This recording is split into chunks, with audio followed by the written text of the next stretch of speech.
السلام عليكم، يعطيكم العافية. اليوم على العشاء بدنا نعمل أكلة مميزة من الخليج وتحديدا من الإمارات، البلاليط.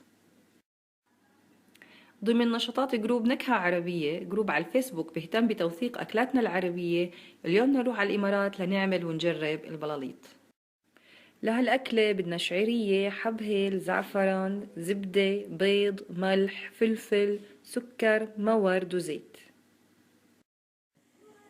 عندي الزعفران، الحب هيل، بدي أنقعه بماء الورد.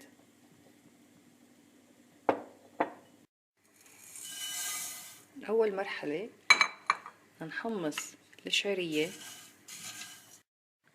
هضيف زبدة وشوية زيت وأقلب الشعرية معها.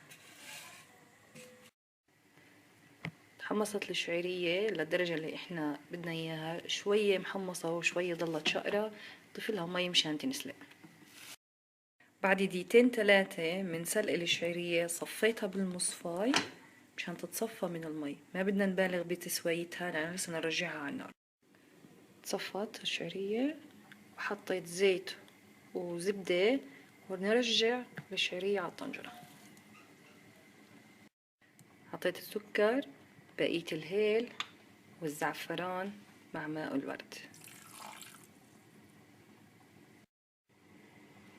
نحركها شوي شوي بخفة لحتى نتأكد انه السكر داب مع الشعرية، بعدين نغطيها ونتركها تستوي على الهدوء بالبخار.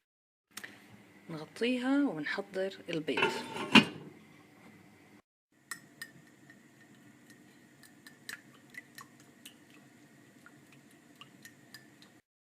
مسحت المقلة بشوية زيت ورح أعمل قرص البيض رفيع قدر ما يكون.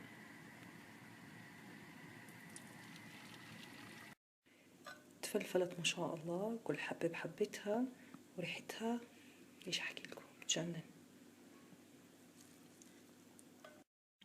مين إلنا غير عبد الله يجرب طبخات ماما ويعطينا رأيه. كيف؟ لقمة الشعرية مع شوية بيض، بسم الله.